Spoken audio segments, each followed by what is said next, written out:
Well, last night, President Biden held his State of the Union address, and while the Republican reaction within the room was a little bit chilly, the media the left-wing media, and the mainstream media had a much more glowing report. Afterwards, liberal commentator Keith Olbermann claiming the speech was a masterpiece.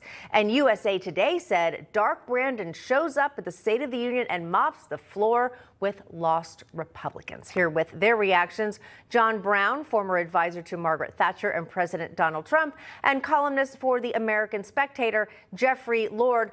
John, let's start with you. Your reaction to Biden's State of the Union last night. Well, it was a sort of masterpiece in lying, with an alleged 27 lies, the worst of which was over unemployment.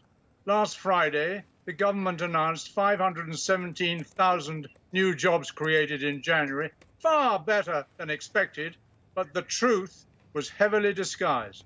On the website of the Bureau of Labor Statistics, which you can see, it posted not a gain, but a loss of 2.5 million jobs before seasonal adjustments, in other words, statistical manipulation. And this presents a very great danger, because the Fed uses the official figures in its rate strategy.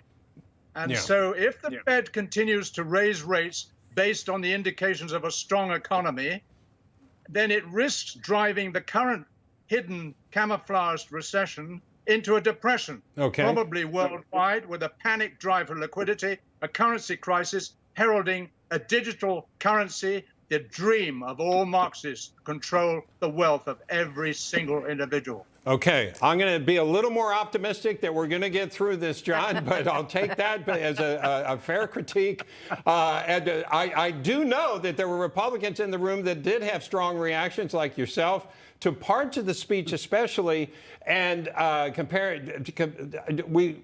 know, Jeffrey, you were watching. I don't know if we have any of that, but people yelling, liar, or it's your fault, things like that. So, Jeffrey, I wanted to get your thought. I'm sure you've been to some of these and you've seen many of them. Is that a breach of decorum for that, or have we reached that moment? I mean, we're short of what happens in the British conversations. In the Parliament. In the Parliament, but is this a good thing or a bad thing? I'm kind of curious what you think, Jeffrey.